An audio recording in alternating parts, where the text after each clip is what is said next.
sitting till the evening comes, watching the ships roll in, and I watch them roll away again. Oh, sitting on the dock of a bay, watching the tide roll away. Sitting on the dock of a bay, wasting time. Left my home in Georgia, headed for the Frisco Bay. I had nothing to live for. It feels like nothing's gonna come my way. Oh, just sitting on the dock of a bay, watching the tide roll away. Ooh, I'm just sitting on the dock of a bay, wasting time. Looks like nothing's gonna change. Everything just remains the same. I can't do what 10 people tell me to do, so I guess I'll remain the same.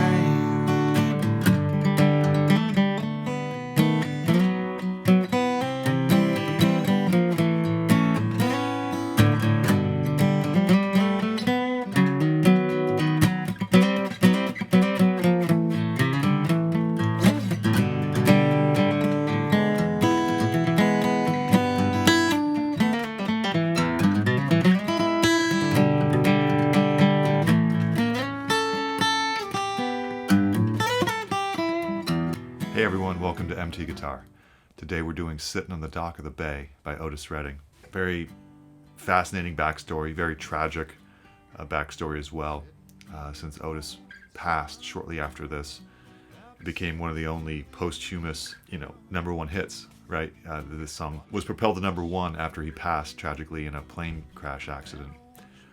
But back to the writing of this song, Otis Redding had really soared in popularity in 1967 after the Monterey Pop Festival and his release of King and Queen, which is a great album. Check that out. Knock on Wood is on that album. So he was propelled into fame, and he was staying in Bill Graham's houseboat in Sausalito, not far from where I'm at now in Sonoma County. And so he was there, and he was hearing the sound of the waves and the seagulls, and that was actually put into the recording. If you listen to the very beginning of the song, you hear, the crashing waves and whatnot. And so he wrote the first words of this song while he was in that houseboat, sitting in the morning sun. Always sit until the evening comes. As far as the music goes, we really have some fascinating things going on if you look at the lead parts. So I want to talk about that because I'm on my acoustic and I'm strumming it, but during the chorus, we have this beautiful part here. Steve Cropper co-wrote this with Otis Redding as well, I should say, who played with a lot of Stax Records artists, including Otis Redding and Booker T and the MGs. So here we have this beautiful lead part going over the G to E, and it's like this here. Right? It's a G, sort of dyad, right? If it's not a 3 notes, it's 2 notes, it's a dyad. So that's coming from this A shape of G here. He's doing these little double stops, hammer on quick here, and then E add 9. Really beautiful. So here's the G shape of E, there's the 9, F sharp. Nice chord there. So you can strum that E add 9 down here to get that sound. When he goes up to the A, just takes that shape. Finally slides into the E shape of E right here. Okay. So you don't need to know Cage to play it, but just thought I'd mention it. And this is a great song for anticipation and bar chords. If you're trying to get better at bar chords or anticipations, we're going to anticipate that B. Right? G. Oh, morning sun. A little double time flurry there when he goes. The guitar's quite quiet in the recording, so you don't really hear the acoustic too much. It's more of a bass and drum and eventually horns and piano kind of sound, with the electric guitar taking the lead up there. But you hear it like that. Now C, we're going to anticipate the A. Okay? The And that's happening for the first verse. For the second verse, the horns come in, and then we can kind of hop on the horns tail there by going back to C to A. So talk about a bar chord workout. We're really able to work all the bar chords up and down the neck there. And beyond that, it's pretty simple. It's just a verse, chorus, and then bridge. We can give our hand a break and play some open chords until we hit the F. So I guess I'll remain. And finally, we have the sort of whistling solo, which you can play just for fun or just sing while you strum. So I think that does it. I'll put the tab on the Patreon, and do check that out. Big shout out to the patrons there. And remember to subscribe. We're really trying to grow the channel, and every subscriber and thumbs up and comment helps a lot. So hope you're doing well. Let's go ahead and jump in and learn this. All right, so we have the intro, and I combined this little bass line. That's totally optional. So strumming just a G until the verse. That's the basic way to do it. If you want to throw that little bass line, down, down, up, and then 4th to 5th fret hammer on. That's what the bass is doing. It's kind of nice to throw that in. So it'd be like down, down, down. Okay, so you do that twice. If that trips you up, just don't worry about it. Okay, now we start the verse. All right, so for the verse, we're going to do a couple things. We're going to get the strumming pattern, anticipation, and then the double time flurry.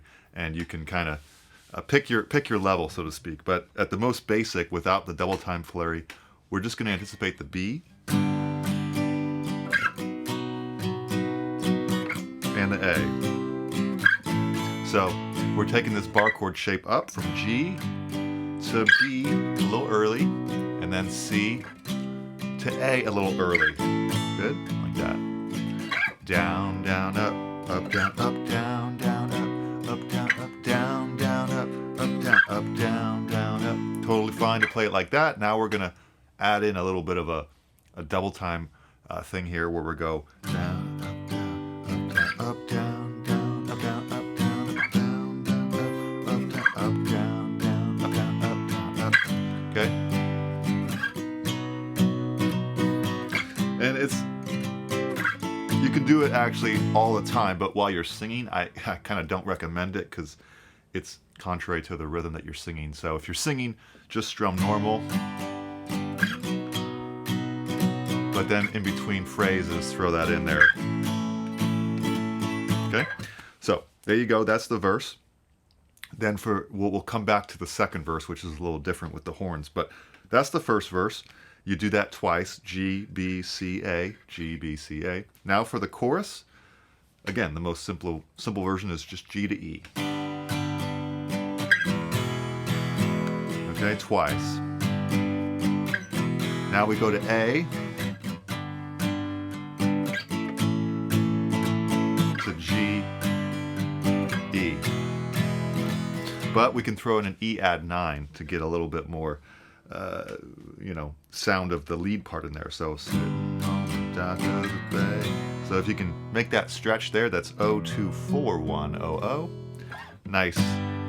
Dock of the bay, watching the tide roll. Again, the E is anticipated, right? Sitting on the dock of the bay. One more time. Good.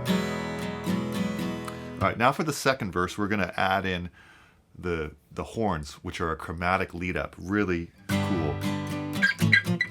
Okay, and notice how I'm kind of muting there. G, mute, boop, boop. I'm lifting each time I play it. Gives this nice percussive staccato effect. So, left my home in Georgia.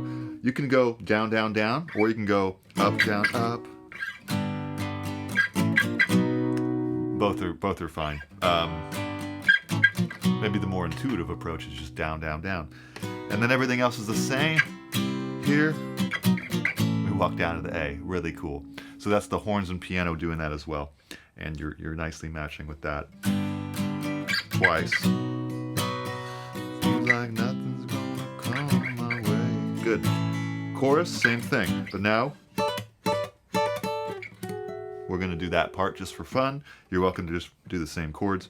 But here we have 10 and 10 first two strings, hammer on 3 times.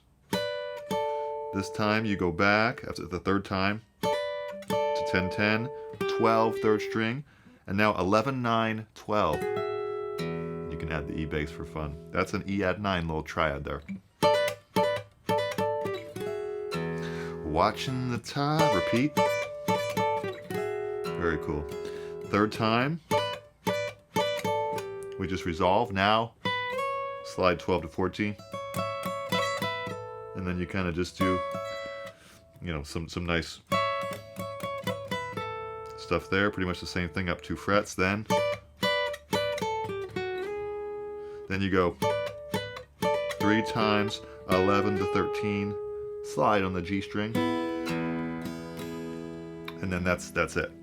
Now for the bridge, G, D, C. Repeat. Third time, you go back to G the third time, so you don't stay on C for the whole bar. Now F. So from that third time, tell me to do F. Oh, I guess I'll remain the same. All right, now on the bridge, there's some really beautiful lead parts. There's 6th intervals here, so looks like nothing's gonna change. So that's coming from the D shape of G, and then here's from the A shape of D to the A shape of C. So he's just doing these 1st and 3rd strings, 7th fret, 4th and 2nd string, 7th fret to 5th fret, twice. Third time. Goes back to G, then he goes to F. Here's the D shape of F on the 5/5 to 11 and 10 on D, which is the E shape there. Okay, so that's the lead part, and I think that does it. You've got the verse, chorus, and bridge, strumming, and the lead parts, and it's just really nice. You can kind of do what I did, which is weave back and forth from the strumming to the lead. Like I did in the demo, and that's sort of a way to just capture it all. Or you can, you know, play with a friend or play along with the recording and just do one or the other. So there you go. Let me know if there's any questions. Otherwise, enjoy. We'll see you next time. Thanks. Bye.